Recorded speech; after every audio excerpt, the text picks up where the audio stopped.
4 a.m. sitting there with all the staff, and my eyes were just wide open talking to these older professionals that have been in the industry for a long time. And one of the guys said to me,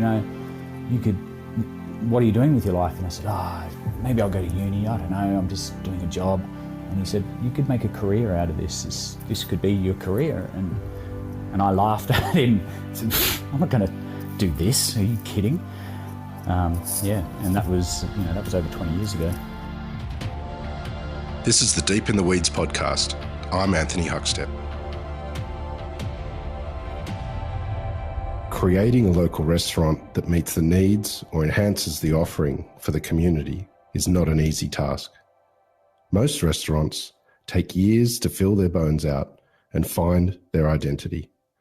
But when COVID hit, most had to rethink how they engage with the community and what a sustainable local restaurant looks like. What impact has the events of the last year had on the humble local? RJ Lyons is the chef and co-owner of One Penny Red and Vernon's Bar in Summerhill. RJ, it's great to have you here. You got one of Sydney's very best local restaurants. And during this time, there's been talk of the CBD restaurants really taking a big hit and people being working from home and supporting their local restaurants. Well, what's the experience been like for you at One Penny Red? It's been a strange year, as it has for everybody, and everyone's been facing their own challenges. We've really felt for our friends in the CBD district who've probably struggled harder than most, especially the neighbourhood restaurants.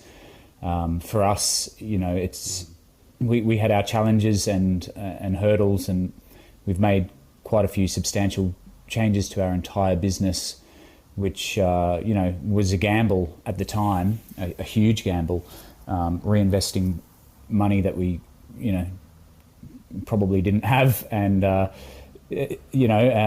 and putting that towards some steps that we were really banking on changing things that were going to make things better for us, and luckily for us, with our local community and the customers that we have, they helped us as well. They really rallied around us and supported us, and that's what got us through. Is there a different feeling? One Penny Red is really part of the community there in Summerhill, but is there that greater sense of community since what's happened? Yeah, definitely. We're incredibly gracious to all of our locals and our regulars, and even the people that have come, that travel from far and wide. It strengthened the community, and there was a fantastic bond, I guess, that was formed during the COVID months in lockdown, when we went into the takeaway. We went really hard, and people were just, there was a certain calmness and gratitude from people as well that I'd never seen before. Everyone was probably a little bit more patient and understanding, and also willing to get behind us and help us out, and we were incredibly humbled by the experience, and we feel very lucky. We can go through your career in a little while, but it's really been dotted and highlighted by some amazing local restaurants that have had a major influence in Sydney. Was that something that you aimed at doing, working in these sort of businesses, or was it just something that happened? It was probably a natural progression, I guess. And something that you, as time goes by in your career, you start falling into grooves that end up carving your career in the end. But I probably, when I started taking chefing seriously, it was long grain, which was back in the day with Marty and Dorothy, and it was a machine. Louis was there, and some fantastic chefs, and it was an absolute monster. A fantastic monster, but a monster. And after that, I left and went to the Glebe Point Diner, which was a fantastic little local that was just opened up with Al. Probably joined, I think, 3 months after they opened, and it was so incredibly different to the behemoth of Long Grain, being a small local, 40-seater, sort of that paddock to plate philosophy that was very up and coming at the time, probably around 2006, I think it was. And from there, sort of, hopped around to another couple of local neighbourhood restaurants as well, and that's the path that I ended up taking. What's the secret to creating a great local restaurant? One Penny Red could stand on its own in probably any suburb in any city. It's a cracking restaurant, but there's elements that really need to work within a community. What do you focus on? I think one of the biggest things is understanding your demographic, knowing who your customer is, who your bread and butter is, and catering for them, but also not, like staying true to what you want to do and what you believe in as well. You don't want to, just do something predictable and easy. You still want to challenge people and perhaps open them up to some new ideas and new flavours that maybe, people aren't too used to. I certainly think we're not the kind of restaurant that's trailblazing in the type of food. I think the food and the service and the atmosphere and the whole experience of One Penny Red is quite a humble, organic. We like to engage with people. We like to provide a comforting, nice, warm service and atmosphere and food and dining and wine. And I think we just know who our market is, and that's probably the biggest hurdle to overcome in the early days, for sure. A little earlier, you said that you made some pretty dramatic changes to the business and had to reinvest to cope with the impact of COVID. But take us back to what you were offering before COVID hit, and give us a picture of what the offer was at One Penny Red. Yeah, sure. Look, pre-COVID, we were doing lunches Wednesday to Sunday.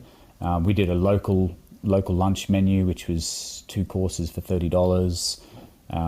Lunches were a bit hit and miss in a neighbourhood area, but it was something that we were persisting with. And then dinners were an a la carte experience. We used to do our set menu called Trust the Chef, which was hugely successful from day one, where it was a 5-course tasting menu with a few specials, some of the things that people loved, and they could choose to have that, a bit of a no-brainer for the customer to just say, look, I'll go for the set menu and feed me. And it was fantastic for us as well to play around with some new things. And on a busy night, we're a 40-seater, and sometimes we'd push 120 covers on the big nights, and Wow. really pumping. And then we would have the bar upstairs, which was always a walk-in, casual, more of a bar menu, where people could order whatever they want or just have a drink. So that was pre-COVID, and then post-COVID, we've completely changed and turned the restaurant into a 4-course or 5-course dining only. We've dropped our Wednesday, Thursday lunches. We've dropped the specials. We've dropped our $10 mussel nights as well. All the things that we used to do that really, in a business sense, probably didn't make money, but were things that we, wanted to do and wanted to provide. We were forced with no choice but sort of to really streamline things and rethink how we could survive, especially on a limited capacity, because unfortunately the way that you have to look at things is every seat has a dollar value, and if there's a silver lining in what's happened with COVID, it's that the restaurant industry, I'm hoping, generally speaking, everyone knows now that there is a dollar value, and we have to protect that dollar value. We can't have these no-shows, these cancellations, and so now everyone's that dines for dinner downstairs, they're on a 4-course or 5-course menu only, with quite a few options. And then the bar, we've extended into a little bit more of an a la carte dining experience. So for the people that want to have a casual experience, they can head upstairs and you can still get a half a roast chicken or a burger or whatever. You mentioned some of the amazing venues that you've been part of in your career, but take us back to when you first got interested in food and started a career in hospitality.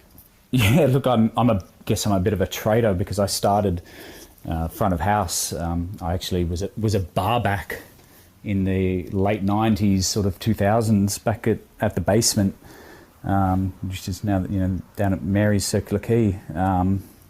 A little bit of a rat bag in those days, and working behind the bar and doing whatever I could to get behind the bar. I used to clean out the spew and pick up the cigarette butts and do whatever until I finally became a bartender, and that was quite an experience. I actually remember going out to the now unfortunately defunct Barron's in King's Cross, and 4 a.m. sitting there with all the staff, and my eyes were just wide open talking to these older professionals that have been in the industry for a long time, and one of the guys said to me, what are you doing with your life? And I said, maybe I'll go to uni, I don't know, I'm just doing a job. And he said, you could make a career out of this could be your career. And I laughed at him, said, I'm not going to do this, are you kidding? And that was over 20 years ago. Where did you get a start in chefing? Like, where did that begin for you? I sort of always did a bit of cooking on the side. So I used to bartend at night at the Basement, and I used to work at a whole food vegetarian cafe in Bondi. And then from there, travelled around Europe, did a little bit of both again, bartending when I needed to bartend, and I would cook when I needed to cook, needed as in needed the money and could find the work. And so I always did a little bit of both. Ended up in Spain for a while, cooking in a little restaurant in the mountains. And it was probably around then that I really realised that with the bartending side, for me, I felt like I didn't want to go any further in that direction, or I didn't see much of a future for myself. So, and the cooking was something that I was always had a natural ability for and always loved. So, I came back home and started pursuing it. And that's when I went to Longrain in probably 2004, I think it was. I think one of the interesting things along the path of your career is after your time with Longrain and Glebe Point Diner, you sort of dropped everything and headed overseas for a bit of a sabbatical and sort of took the deep dive into sort of organic produce and cooking in Italy. Can you tell us about that time? Yeah, that was fantastic. That was around about 2008, just when the GFC hit, and I had that dream of, living in Tuscany and working in a vineyard and, traveling around and I guess I was on a path of Italian food at the time, especially coming out of the diner, which was quite a heavily Italian influenced restaurant. I ended up woofing with the Worldwide Organic Organisation of Farms, I believe it is. And I was working on an organic vineyard in the outer region of Tuscany, working on the land, and I'd cook for all the workers, all the farmers in the day. So the nonna would come into the kitchen and we would cook a meal for 15 or 20 workers every day. And that was just a fantastic experience. And I did a little language course while I was there, and I didn't speak much Italian and they didn't speak much English, but I guess, cooking together and sharing wine at lunch and then going back into the field and harvesting the grapes, it was a fantastic time. And from there, just sort of travelled around to different regions in Italy, down to the south, over to Sicily, Sardinia, everywhere, and just sort of did a few little stages in restaurants here and there. What sort of impact did that experience have on your approach with ingredients in Australia? I definitely got a lot out of it. I also got to appreciate just how spectacular what we have at home is. I think sometimes we always have this idea that the grass is always greener, and sometimes it is, but really in retrospect, when I got home, I just realised, Italy, the food, Europe, there's some fantastic produce, fantastic things, but also we have access to a lot of that here. we really do, and to embrace that was definitely a bit of an eye-opening experience when I got home. I really understood that we have access to this amazing produce, and we cook Italian food incredibly well. I probably thought that I was going to learn more than I did, or that I was going to come away a little bit more enlightened than I did. I certainly was, but I was quite humbled when I got home. I thought, wow, it's all here. We've got it. One Penny Red is situated in a stunning old building in Summer Hill. Tell us about how that all started and how you secured that site. Yeah, I was quite lucky. I guess I came on board a little bit later with One Penny Red. My business partners, David and Nina, Nina especially was good friends with the owner of the building, who approached her probably 10 years prior, and Nina owned the cafe across the road, Cafe Envy, and he said, look, I've got this building, I want to turn it into a restaurant one day. And I think at the time she sort of scoffed and laughed and said, no way, probably you're crazy. And then, as time went by, fast forward 10 or so years, the planets aligned. David was on the scene, who had quite a lot of restaurant experience as well. Nina also owned her own businesses. David had owned his business before. He was involved in the wine industry. And I was at a time in my life where I'd left Alex as well, and from the diner, and I was trying to find my own thing. I think David worked for DeCosti Seafood as a delivery driver, and we met one day over a VB in the kitchen when he was delivering it at Christmas time, I think, and we shared a beer and had a chat, and he remembered me a couple of years later and rang me up and said, hey, I've got this site in Summer Hill. I know you're looking to do something. Come and check it out. And I did, and I saw the site, and yeah, it was just amazing. It was a bit of a shell at the time, obviously, and a lot of work went into renovating, a 120-year-old building to what it is now. But we're incredibly lucky to have such a beautiful venue. Tell us a bit about the site and its history, and has there been challenges involved given how old it is? Yeah, definitely heritage listed. So the renovations took years to accomplish. So many hurdles to jump over. It needed to be, relatively gutted and started from scratch. It had stopped being a post office, I think, in 1996, and it was built in 1900. So, since from 96 until it opened as a restaurant in 2014, it had been operating as the owner had a bicycle business that he was running out of there, and needed quite a lot of work done to it. I guess he's a fantastic landlord to have, and he really had this dream of what it wanted to be, and helped us, turn it into what it is now. You mentioned that One Penny Red was the opportunity to find your own feed and have your own expression with your food. Talk us through some of your dishes to give us a sense of what that means. I think, I hate using the term produce driven because I think it's a bit overworked, but I don't know what else. It's the hardest thing whenever you meet someone, they say, what kind of food do you do? And I think whenever people don't know what food you do, they just say it's modern Australian. I don't know what that is. I don't think we are modern Australian. We say we're probably a bit more contemporary, European.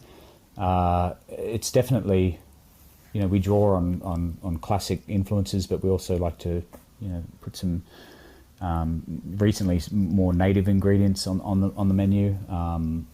I've got a Yoda smoker, which came on board quite a few years ago. So there's some smoked meats going on the menu, but we also use the smoker for we smoke ricotta on there. Smoked tomatoes, smoked fish carcasses to make a broth. we don't just use it to do sort of American style barbecue or anything like that. We use it as a tool to incorporate into the menu in a subtle way, I think, which is quite cool. And that all started from when we first opened. We did brunch, and I wanted to make my own bacon, and I was using a trash can as a smoker. And from the trash can, it gradually evolved into a Yoda smoker. But I definitely think that the food is unpretentious. It's quite approachable, and it's definitely the food that a lot of chefs and I guess industry people really just want to eat. It's wine driven as well. David's got a fantastic wine background, and so the food and wine matching is quite a big part of what we do as well. You know, it's geared up to be matched together, and we do certain events with food and wine, and yeah, I just think it's good, wholesome, nourishing, and it's got an ethical side to it as well. We like to use small boutique suppliers and use the very best of what we can, and certainly something that's come out of COVID with the set menu thing. I've got a bigger budget to spend on food, which is fantastic. At the moment, I've got Glacier 51 fish on the menu, and you know, a year ago I would not have thought that I would ever been able to afford to put that on the menu, or maybe I would have been scared to do that. Whereas now it's on there, and it's taken off, and people are really embracing it, and that's also fantastic. Well, it's an incredible fish, and as you say, it's a very different eating experience for those that haven't had it. What are you doing with it? Well, my pasta boiler died just in December, of course, when you need it most, and we were left with this. Our space is very limited in our kitchen. It's incredibly challenging and small, and we had to go for a month without the pasta boiler, and then we sort of said, well, do you miss it? Does anyone miss it? What do you reckon, guys? What if we get a hibachi grill? So everyone was pretty keen on that. So we bought a hibachi grill, and then now the toothfish is coming from the grill, and it's a fantastic combination, that the smoky charcoal flavour with that buttery, moist, delicious fish. It's incredible. So it's quite simple. It's just nicely grilled toothfish with a green goddess dressing and some charred baby leeks. You mentioned how much you've had to change the business and a more streamlined offering. Are the systems that are in place now, are they much better than before? And do you see that being vital moving forward? Oh, definitely, without doubt. Well, I think we were always trying to do a little bit of catering here and there, and that was, again, sort of something that was that we felt a demand for with the local and the community, and people really wanted us to do a bit of catering, and we tried, and we probably tried to do it as best as we could at the time while we were managing the business. But when COVID hit, we had to really, that became our business, was takeaway and catering. So we were forced to do it. So we reinvented our website and did an online ordering system, and looked at our packaging seriously, and redid menus, and did effectively a sort of a side business within our business that is now, we've kept as well. We're still doing takeaway a little bit, and when we had our sort of mini lockdown over Christmas, there was a spike again in takeaway sales and in catering as well. And without that, that time would have been, again, the north side, the suffering loss that they had, I can't imagine with the food and the waste, and it would have crippled so many restaurants. And we again came out of it quite unscathed, but we certainly did lose a lot at that time. But we were lucky that we had this system in place with the takeaway and catering that really helped us get through. The last year has been challenging for many, and you're no different. Even though restaurants in the suburbs have done a little bit better, what's it been like personally for you? I know you've become a father during this time with the bushfires and COVID, and how have you felt during this time? Yeah, look, it's been hard. I won't lie. It incredibly hard. I think everyone is experiencing right now at this minute an incredible staff shortage, which has sort of always been there, but it's quite hard now, and it was hard during COVID as well. There was a lot of things going on. There's so much uncertainty. And then on top of that, dealing with lack of sleep and being a father for the first time, that was another dimension to add. But a fantastic experience. I love it so much. It's amazing. It's so awesome. But yeah, it was a really hard time. And sometimes I think, as a business owner, you're not allowed to be sick, and you're not allowed to have time off. You just have to push on and push through and find that little extra something to keep going, and you need to be strong for everybody else in the team and show that strength, because everyone needs to get through. You mentioned there's a greater sense of community out of this, and the restaurant has benefited with that better connection. What's some of the positives to come out of this experience for you, and what are you looking forward to over the next year? I think I was able to connect a bit more with the locals, just seeing regular faces coming in during that time of lockdown, and I guess being in the kitchen, you don't get to engage too much with the front of house and with the customers that are coming in the front door. And during that COVID time, I was able to connect with some of the locals and regulars and build up a bit more of a rapport and see them, and and I still see their faces now, and I think it was just a bit more of a relaxing time where we could have a bit of a chat, and there wasn't that barrier between chef in the kitchen and customer outside. I certainly see that a lot more now. I think in the next, this year and the next, what I'm looking forward to most is I've just bought a prep kitchen, which is going to help us move forward with the amount of the volume of food that we're producing now. 'Cause doing 4-course, 5-course, it's increased our production quite a lot, and that's also just going to help us streamline things in the kitchen a little bit more. We're still holding our events, our monthly events, and seeing the same faces coming in, and really focusing on the catering, and just moving forward. Well, mate, loved having you on Deep in the Weeds today. It's a cracking local, and the people in Summerhill are very lucky. Please keep in touch, and we'll talk again soon. Amazing. Thanks so much for having me. This is the Deep in the Weeds podcast. I'm Anthony Huckstep. Stay tuned as we share the stories of Australia's hospo community, suppliers and producers in search of hope during this pandemic. Special thanks to executive producer Rob Locke for making this all happen. Follow us on Instagram at Deep in the Weeds Podcast, or email us at podcast@deepintheweeds.com.au. Stay safe and be well.